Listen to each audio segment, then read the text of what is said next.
জলপাইগুড়ির রাজগঞ্জে গাড়ির শোরুমে হামলার ঘটনায় এখনো অভিযুক্তদের নাগাল পেল না পুলিশ। শনিবারের তাণ্ডবের পর আতঙ্কে রয়েছেন শোরুমের কর্মীরা। তারা কি বলছেন, কতটা ভয়ে রয়েছেন, কর্ণধারী বা কি বলছেন, সরাসরি কথা বলবো। আমাদের সঙ্গে রয়েছেন আমাদের প্রতিনিধি রাজা চট্টোপাধ্যায়। রাজা,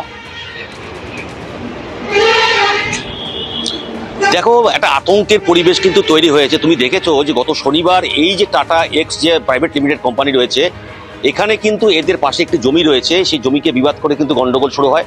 গত শনিবার তুমি দেখেছো সিসিটিভির ফুটেজে প্রকাশ্যে কিভাবে দুষ্কৃতী সমাজবিদ্রোহীরা কিভাবে তাদেরকে আক্রমণ করেছিল, গাড়ি ভাঙচুর করেছিল, এই শোরুমের ভেতরে ঢুকে গিয়েছিল, ঢুকে গাড়ি ভাঙচুর করে এই শোরুমের মূল গেট, সেই গেট লাগিয়ে দেওয়া হয়। তারপর এই শুধু শনিবারেই নয়, এই 40 দিন ধরে কিন্তু এই ঝামেলা ভোগ করতে হচ্ছে এই মালিক পক্ষকে। একাধিকবার তারা অভিযোগ জানিয়েছে পুলিশের তরফে, কোনো রকম সুরাহা মেলেনি।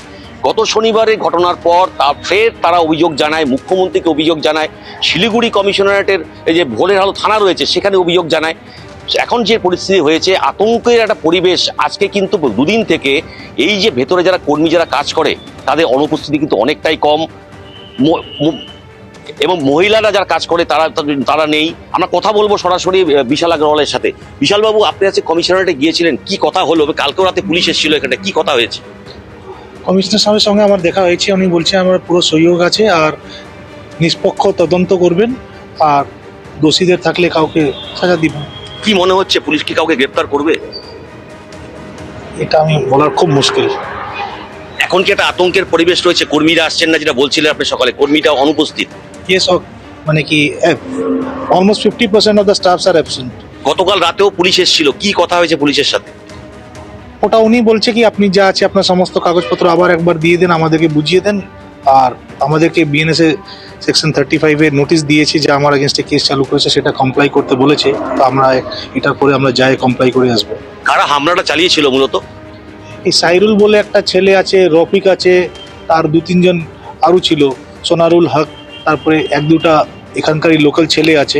কিন্তু ওরা তো ফ্রিলি ঘুমছে, ধরছে তো না, কাউকে ধরা যাচ্ছে। আপনার বিরুদ্ধে কি মামলা দিয়েছে পুলিশ?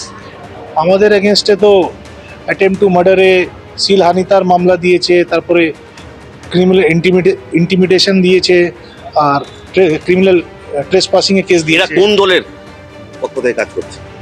দল বলার তো খুব মুশকিল, কিন্তু একটা হাসিবুল বলে ছেলে আছে, ওটা তো কান্তাপুরি পার্টি করে, কে এলো ওই সাথে কিছু পোস্টেও আছে ভালো ওখানে। আচ্ছা, এখন কি আতঙ্কে রয়েছেন? তো যখন পর্যন্ত কাউকে না ধরলে এরা তো আরো সাহস বাড়ে যাবে।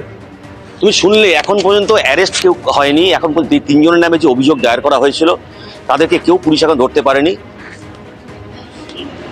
একেবারে রাজা, সেটাই তো। হ্যাঁ, শুনে নি। পুলিশ কোঅপারেট করলে আর নিরপেক্ষ তদন্ত চললে কেন রাখবো না? যদি এটা সমস্যার সমাধান না হয়, আপনি কালকেও এই কথা বলছিলেন, আপনি অনেকগুলো ব্যবসা এখানে রয়েছে রাজগঞ্জ বিধানসভা কেন্দ্রে, এইভাবে তাণ্ডব চালালে ব্যবসা করতে পারবেন? কেউ করতে পারবে না। আমি কি, ল অ্যান্ড অর্ডার না থাকলে কেউ করতে পারবে না, আর থাকলে সবাই থাকবে। তুমি শুনলে পাপিয়া যে ল অ্যান্ড অর্ডারের প্রবলেম মূলত দেখা দিয়েছে রাজগঞ্জ বিধানসভা কেন্দ্রে। এর আগেও আমরা দেখেছি একাধিক যারা ব্যবসায়ীরা এসছে ব্যবসা করতে, তারা কিন্তু বিভিন্ন সময় হ্যাকেল হয়েছে। তোলাবাজির একটা অভিযোগ এখানে আগের থেকে উঠেছিল, অনেকদিন আগে আমরা এরকম খবরও করেছি রাজগঞ্জ বিধানসভা কেন্দ্রে। একাধিক যারা শিল্প বাইরে থেকে এসছে তাদেরকে কিন্তু হ্যাকেল পোহাতে হচ্ছে। এখনো কিন্তু এটা কিন্তু অব্যাহত রয়েছে। এবিপি আনন্দ, এগিয়ে থাকে, এগিয়ে রাখে।